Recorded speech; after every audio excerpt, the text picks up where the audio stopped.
नमः शिवाय। जय भोलेनाथ। मार्गशीर्ष मास के शुक्ल पक्ष का मंगल प्रदोष व्रत 2 दिसंबर दिन मंगलवार को रखा जाएगा।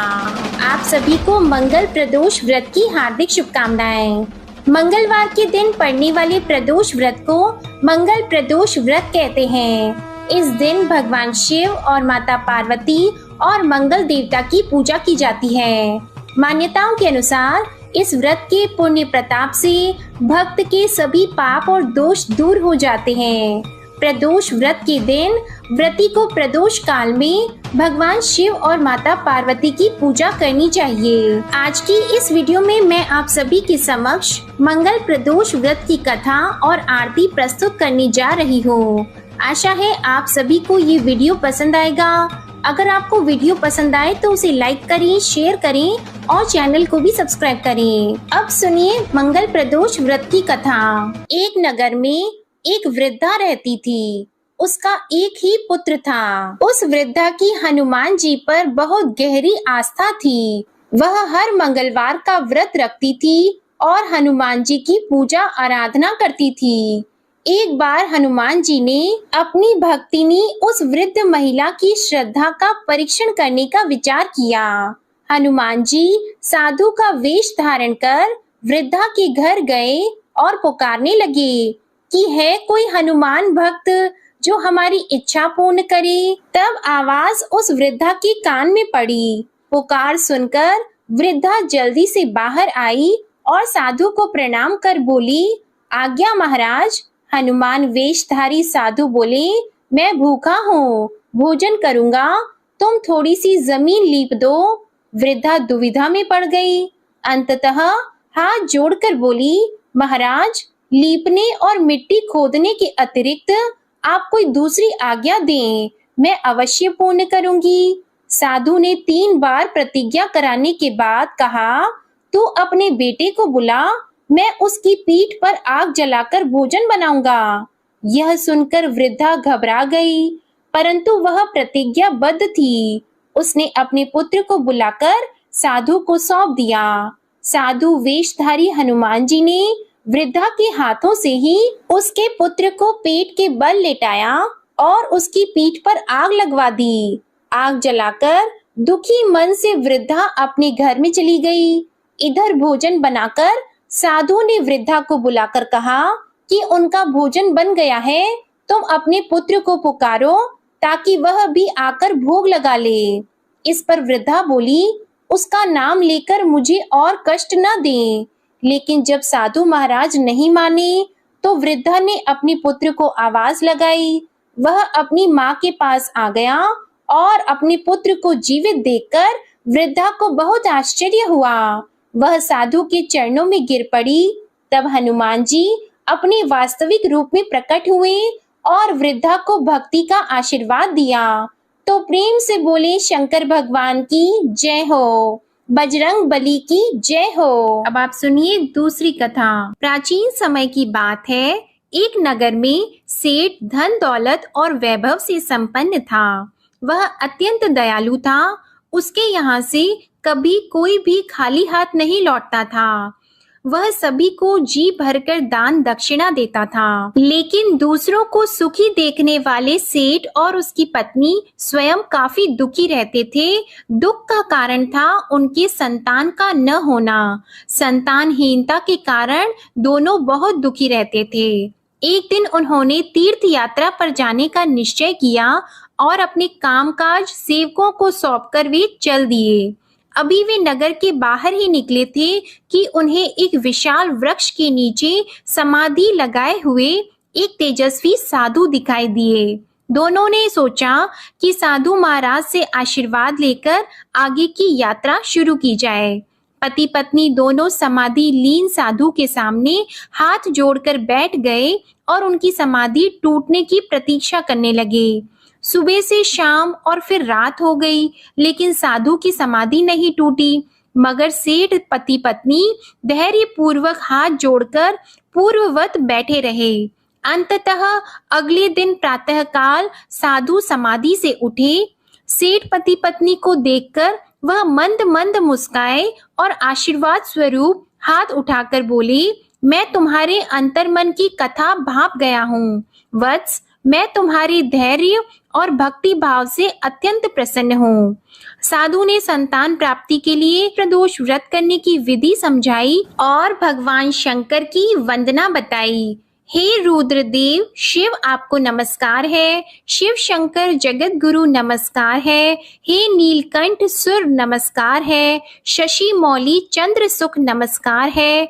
हे उमाकांत सुधी नमस्कार है। उग्रत्व रूप मन नमस्कार है। ईशान ईश प्रभु नमस्कार है। विश्वेश्वर प्रभु शिव नमस्कार है। हे शिव शंभु आपको नमस्कार है। इस विधि और इस स्तुति को जानने के बाद तीर्थ यात्रा के बाद दोनों सेठ सेठानी वापस अपने घर को लौटे और नियम पूर्वक प्रदोष का व्रत किया। व्रत के प्रभाव से और शिवजी की कृपा से सेठ की पत्नी ने एक सुंदर पुत्र को जन्म दिया। प्रेम से बोलिए माता पार्वती और भगवान शंकर की जय। अब आप सुनिए भगवान शिव की कथा। बहुत समय पहले वाशकल नामक गांव में बिंदुक नाम का एक ब्राह्मण रहता था। वह अधर्मी, दुरात्मा और महापापी था। उसकी स्त्री बहुत सुंदर थी। उसका नाम चंचुला था। वह सदा उत्तम धर्म का पालन करती थी, परंतु बिंदुक वैश्यागामी था। इस तरह कुकर्म करते हुए बहुत समय व्यतीत हो गया। उसकी स्त्री काम से पीड़ित होने पर भी सधर्म नाश के भय से क्लेश सहकर भी काफी समय तक धर्म भ्रष्ट नहीं हुई, परंतु आगे चलकर वह भी अपने दुराचारी पति के आचरण से प्रभावित होकर दुराचारी और अपने धर्म से विमुख हो गई। इस तरह दुराचार में डूबे हुए उन पति पत्नी का बहुत सा समय व्यर्थ बीत गया। वैश्यागामी दूषित बुद्धि वाला वह दुष्ट ब्राह्मण बिंदुक समय अनुसार मृत्यु को प्राप्त होकर नरक में चला गया। बहुत समय तक नरक के दुखों को भोगकर वह मूढ़ बुद्धि पापी विंध्य पर्वत पर भयंकर पिशाच हुआ। इधर उस दुराचारी बिंदुक के मर जाने पर वह चंचुला नामक स्त्री बहुत समय तक पुत्रों के साथ अपने घर में रहती रही। पति की मृत्यु के बाद वह भी अपने धर्म से गिरकर पर पुरुषों का संग करने लगी थी। सती विपत्ति में भी अपने धर्म का पालन करना नहीं छोड़ती। यही तो तप है। कठिन तो होता है, लेकिन इसका फल मीठा होता है। एक दिन दैव योग से किसी पुण्य पर्व के आने पर वह अपने भाई बंधुओं के साथ गोकर्ण क्षेत्र में गई। उसने तीर्थ के जल में स्नान किया और बंदी जनों के साथ यहाँ वहाँ घूमने लगी। वह एक देव मंदिर में गई। वहां उसने एक ब्राह्मण के मुख से भगवान शिव की परम पवित्र एवं मंगलकारी कथा सुनी। ब्राह्मण कह रहे थे कि जो स्त्रियां व्यभिचार करती हैं, वे मरने के बाद जब यमलोक जाती हैं, तब यमराज के दूत उन्हें तरह तरह से यंत्रणा देते हैं कि वे उसके कामांगों को तप्त लौह के डंडों से दागते हैं। तप्त लौह के डंडों से उसका संसर्ग कराते हैं। ये सारे दंड इतनी वेदना देने वाले होते हैं कि जीव पुकार पुकार कर कहता है कि अब वह ऐसा नहीं करेगा, लेकिन यमदूत उसे छोड़ते नहीं हैं। कर्मों का फल तो सभी को भोगना पड़ता है। देव, ऋषि, मनुष्य सभी इससे बंधे हुए हैं। ब्राह्मण के मुख से ये वैराग्य बढ़ाने वाली कथा को सुनकर चंचुला भय से व्याकुल हो गई। कथा समाप्त होने पर सभी लोग वहां से चले गए। तब कथा बांचने वाले ब्राह्मण देवता से चंचुला ने कहा, हे ब्राह्मण, धर्म को न जानने के कारण मेरे द्वारा बहुत बड़ा दुराचार हुआ है। स्वामी, मेरे ऊपर कृपा कर मेरा उद्धार कीजिए। आपके प्रवचन को सुनकर मुझे इस संसार से वैराग्य हो गया है। मुझ मूढ़ चित्त वाली पापिनी को धिक्कार है। मैं निंदा के योग्य हूँ। मैं बुरे विषयों में फंसकर अपने धर्म से विमुख हो गई थी। कौन मुझ जैसी को मार्ग में मन लगाने वाली पापिनी का साथ देगा? जब यमदूत मेरे गले में फंदा डालकर मुझे बांध कर ले जाएंगे और नरक में मेरे शरीर के टुकड़े करेंगे, तब मैं कैसे उन महायातनाओं को सहन कर पाऊंगी?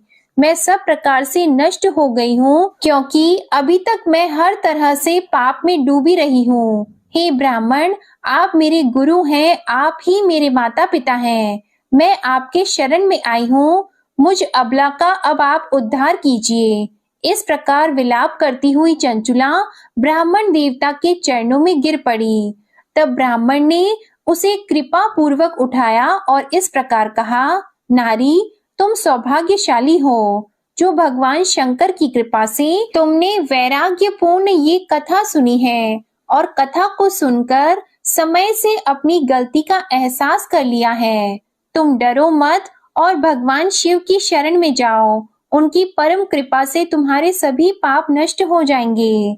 मैं तुम्हें भगवान शिव की कथा सहित वह मार्ग बताऊंगा जिसके द्वारा तुम्हें सुख देने वाली उत्तम गति प्राप्त होगी। शिव कथा सुनने से तुम्हारी बुद्धि शुद्ध हो गई है और तुम्हें पश्चाताप हुआ है तथा मन में वैराग्य उत्पन्न हुआ है। पश्चाताप ही पाप करने वाले पापियों के लिए सबसे बड़ा प्रायश्चित है। जो मनुष्य अपने कुकर्म के लिए प्रायश्चित नहीं करता, वह उत्तम गति प्राप्त नहीं करता, परंतु जिसे अपने कुकृत्य पर हार्दिक पश्चाताप होता है, वह अवश्य ही उत्तम गति का भागीदार होता है। इसमें कोई शक नहीं है। शुद्ध चित्त में ही भगवान शिव और माता पार्वती का वास होता है। वह शुद्ध आत्मा पुरुष सदा शिव के पद को प्राप्त होता है। इस कथा का श्रवण सभी मनुष्यों के लिए कल्याणकारी है, अतः इसकी आराधना और सेवा करनी चाहिए। हे ब्राह्मण पत्नी, तुम अन्य विषयों से अपने मन को हटाकर भगवान शंकर की इस परम पावन कथा को सुनो। इससे तुम्हारे चित्त की शुद्धि होगी और तुम्हें मोक्ष की प्राप्ति होगी। जो मनुष्य निर्मल हृदय से भगवान शिव के चरणों का चिंतन करता है, उसकी एक ही जन्म में मुक्ति हो जाती है। यह कहकर वे ब्राह्मण चुप हो गए। उनका हृदय करुणा से भर गया। वे ध्यान में मग्न हो गए। ब्राह्मण का यह उपदेश सुनकर चंचुला के नेत्रों में आनंद के आंसू छलक आए। वह हर्ष भरे हृदय से ब्राह्मण देवता के चरणों में गिर गई और हाथ जोड़कर बोली कि मैं कृतार्थ हो गई। हे ब्राह्मण, शिव भक्तों में श्रेष्ठ स्वामिन, आप धन्य हैं। आप परमार्थदर्शी हैं और सदा परोपकार में लगे रहते हैं। साधो, मैं नरक के समुद्र में गिर रही हूँ। कृपा करके मेरा उद्धार कीजिए। जिस पौराणिक और अमृत के समान कथा की बात आपने की है, उसे सुनकर ही मेरे मन में वैराग्य उत्पन्न हुआ। उस अमृतमयी कथा को सुनने के लिए मेरे मन में बड़ी श्रद्धा हो रही है। कृपया आप मुझे उसे सुनाइए। कथा सुनने की इच्छा मन में लिए हुए चंचुला उन ब्राह्मण देवता की सेवा में वहीं रहने लगी। उस गोकर्ण नामक महाक्षेत्र में उन ब्राह्मण देवता के मुख से चंचुला भगवान शिव की भक्ति, ज्ञान और वैराग्य बढ़ाने वाले और मुक्ति देने वाली परम उत्तम कथा सुनकर कृतार्थ हुई। उसका चित्त शुद्ध हो गया। वह अपने हृदय में शिव के सगुण रूप का चिंतन करने लगी। वह सदैव शिव सच्चिदानंदमय स्वरूप का स्मरण करती थी। इसके बाद अपना समय पूर्ण होने पर चंचुला ने बिना किसी कष्ट के अपना शरीर त्याग दिया। उसे लेने के लिए एक दिव्य विमान वहां पहुंचा। ये विमान शोभा साधनों से सजा था और शिव गणों से सुशोभित था। चंचुला विमान से शिवपुरी पहुंची। उसके सारे पाप धुल गए। वह दिव्य रूप धारिणी दिव्यांगना हो गई थी। वह गौरांगी देवी मस्तक पर अर्धचंद्र का मुकुट और अन्य दिव्य आभूषण पहने शिवपुरी में पहुंची। वहां उसने सनातन देवता त्रिनेत्रधारी महादेव शिव को देखा। सभी देवता उनकी सेवा में भक्ति भाव से उपस्थित थे। उनकी अंग कांति करोड़ों सूर्यों के समान प्रकाशित हो रही थी। 5 मुख और हर मुख में 3-3 नेत्र थे। मस्तक पर अर्धचंद्र आकार मुकुट शोभायमान हो रहा था। कंठ में नील चिन्ह, उनके साथ में देवी गौरी विराजमान थी, जो विद्युत पुंज के समान प्रकाशित हो रही थी। महादेव जी की कांति कपूर के समान गौर थी। उनके शरीर पर श्वेत वस्त्र थे तथा शरीर श्वेत भस्म से युक्त था। इस प्रकार भगवान शिव के परम उज्जवल रूप के दर्शन कर चंचुला बहुत प्रसन्न हुई। उसने भगवान को बारंबार प्रणाम किया और हाथ जोड़कर प्रेम, आनंद और संतोष से युक्त होकर विनीत भाव से खड़ी हो गई। उसके नेत्रों से आनंद के आंसुओं की धारा बहने लगी।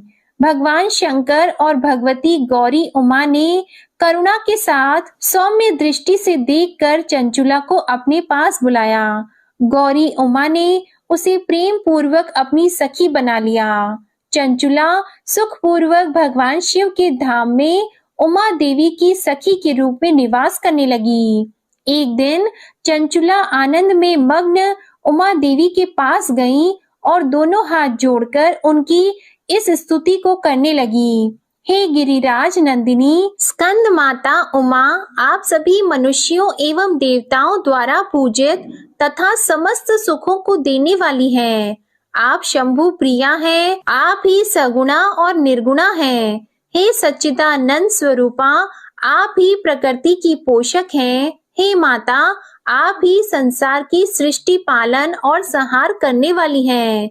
इस प्रकार सद्गति प्राप्त चंचुला देवी की स्तुति कर शांत हो गई। उसकी आंखों में प्रेम के आंसू उमड़ आए। तब शंकर प्रिया भक्त वत्सला उमा देवी ने बड़े प्रेम से चंचुला को चुप कराते हुए कहा कि सखी चंचुला, मैं तुम्हारी इस स्तुति से प्रसन्न हूँ। बोलो, क्या वर मांगती हो? तब चंचुला बोली, हे गिरिराज कुमारी, मेरे पति बिंदुक इस समय कहाँ हैं? उनकी स्थिति कैसी है मुझे बताइए और कुछ उपाय कीजिए ताकि हम फिर से मिल सकें। हे महादेवी, मेरे पति एक शूद्र जाति वैश्या के प्रति आसक्त थे और पाप में ही डूबे रहते थे। गिरिजा बोली, बेटी, तुम्हारा पति बिंदुक पापी था। उसका अंत बड़ा भयानक हुआ।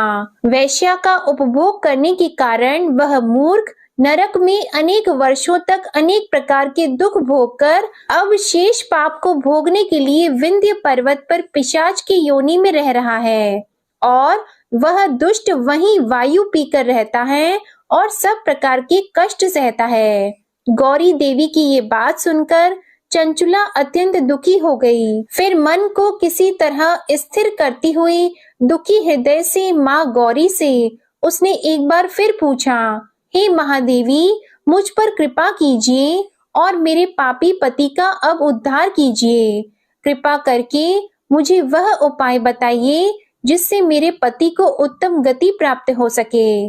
गौरी देवी ने कहा, यदि तुम्हारा पति भगवान शिव की पुण्यमय उत्तम कथा सुने तो वह इस दुर्गति को पार करके उत्तम गति का भागी हो सकता है। अमृत के समान मधुर गौरी देवी के ये वचन सुनकर चंचुला ने दोनों हाथ जोड़कर मस्तक झुकाकर उन्हें बार बार प्रणाम किया और प्रार्थना की कि मेरे पति को भगवान शिव की कथा सुनाने की व्यवस्था कीजिए। ब्राह्मण पत्नी चंचुला के बार बार प्रार्थना करने पर शिव प्रिया गौरी देवी ने भगवान शिव की महिमा का गान करने वाले गंधर्व राज तुमरु को बुलाकर कहा, तुमरु, तुम्हारी भगवान शिव में प्रीति है। तुम मेरे मन की सभी बातें जानकर मेरे कार्यों को सिद्ध करते हो तो मेरी इस सखी के साथ विंध्य पर्वत पर जाओ। वहां एक महाघोर और भयंकर पिशाच रहता है। पूर्व जन्म में वह पिशाच बिंदुक नामक ब्राह्मण मेरी इस सखी चंचुला का पति था। वह वैश्यागामी हो गया था। वह स्नान, संध्या आदि नित्य कर्म छोड़कर अपवित्र रहने लगा। क्रोध के कारण उसकी बुद्धि भ्रष्ट हो गई थी। दुर्जनों से उसकी मित्रता तथा सज्जनों से द्वेष बढ़ गया था। वह अस्त्र शस्त्र से हिंसा करता, लोगों को सताता और उनके घरों में आग लगा देता था। चांडालों से दोस्ती करता और वह रोज वैश्या के पास जाता था। पत्नी को त्याग कर दुष्ट लोगों से दोस्ती कर उन्हीं के संपर्क में रहता था। वह मृत्यु तक दुराचार में फंसा रहा। मृत्यु के बाद उसे पापियों के भोग स्थान यमपुरी में ले गए। वहां घोर नरकों को सहकर इस समय वह विंध्य पर्वत पर पिशाच बनकर रह रहा है और पापों का फल भोग रहा है। तुम उसके सामने परम पुण्यमयी पापों का नाश करने वाली भगवान शिव की दिव्य कथा का प्रवचन करो।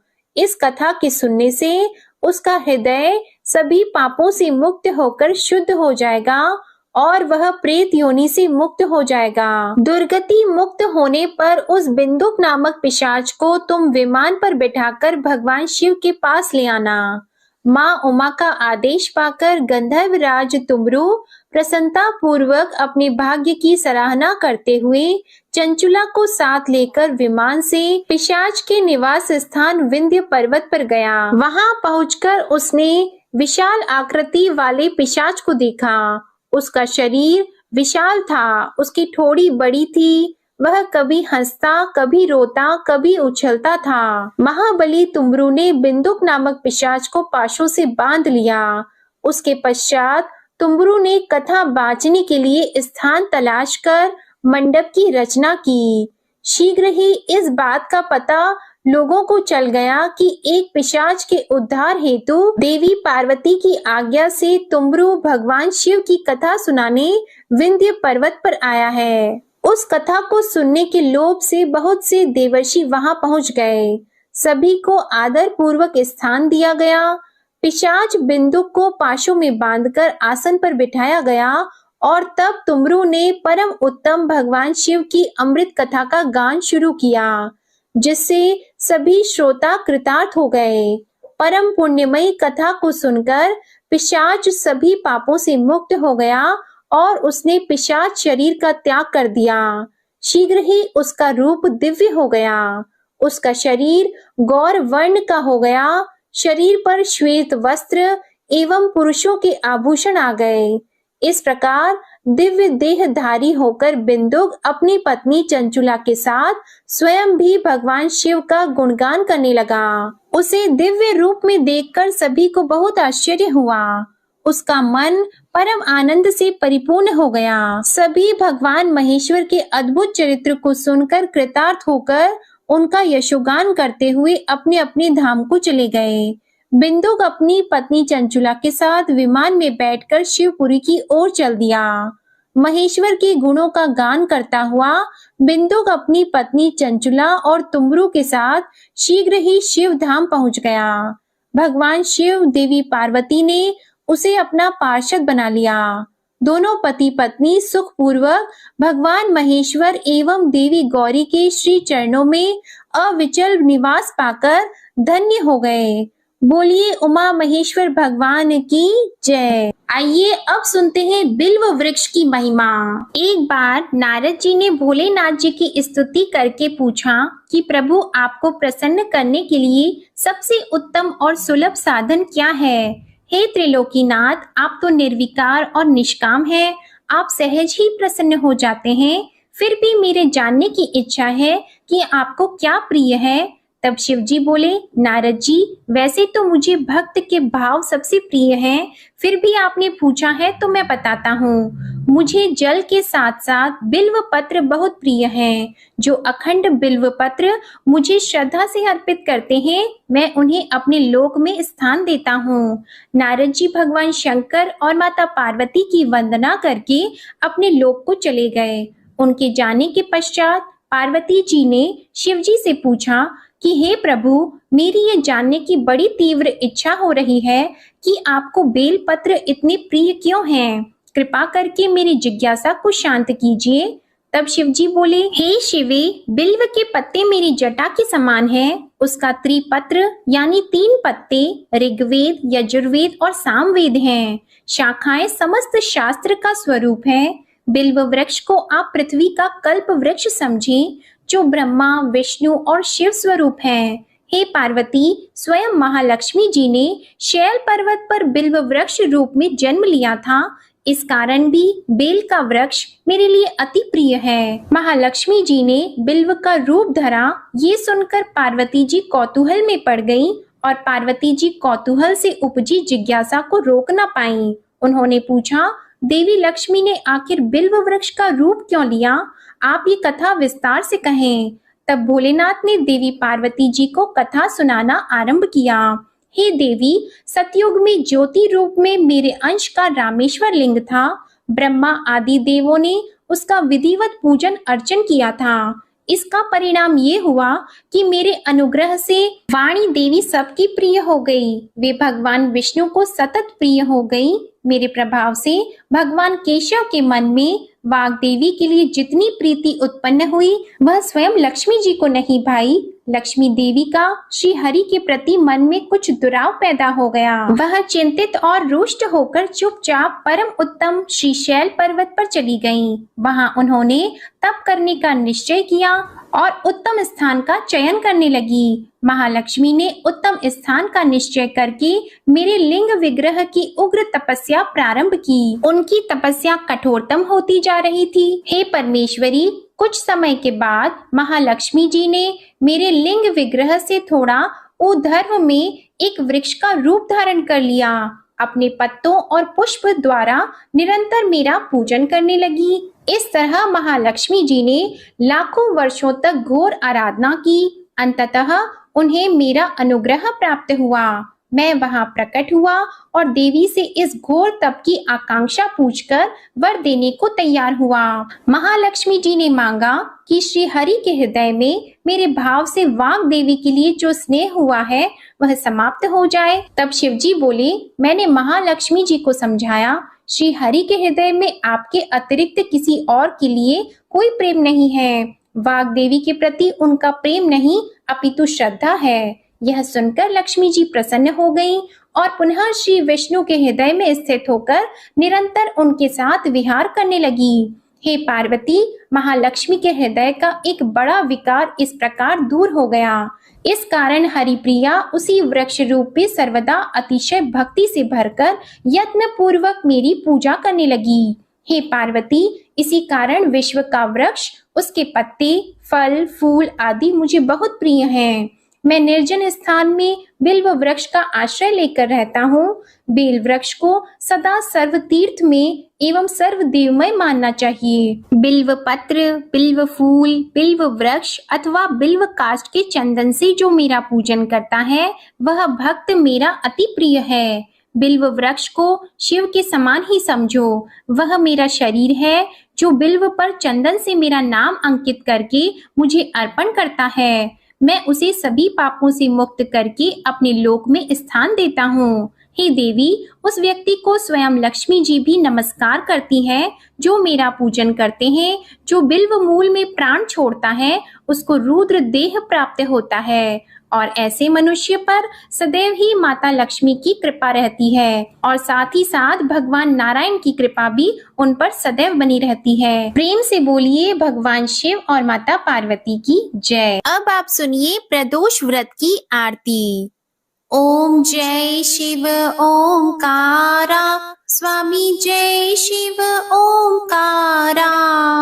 ब्रह्मा विष्णु सदा शिव, ब्रह्मा विष्णु सदा शिव। अर्धांगी धारा, ओम जय शिव ओंकारा। एकानन चतुरानन पंचानन राजी, स्वामी पंचानन राजी। हंसानन गरुड़ासन, हंसानन गरुड़ासन। वृषवाहन साजी, ओम जय शिव ओंकारा। दो भुज चार चतुर्भुज, 10 भुज अति सोहे, स्वामी 10 भुज अति सोहे। त्रिगुण रूप निरखता, त्रिगुण रूप निरखता। त्रिभुवन जन मोहे, ओम जय शिव ओंकारा। अक्षमाला वनमाला, रुंडमाला धारी, स्वामी रुंडमाला धारी। चंदन मृग मद सोहे, चंदन मृग मद सोहे। भाले शशिधारा, ओम जय शिव ओंकारा। श्वेतांबर पीतांबर, बाघंबर अंगी, स्वामी बाघंबर अंगी।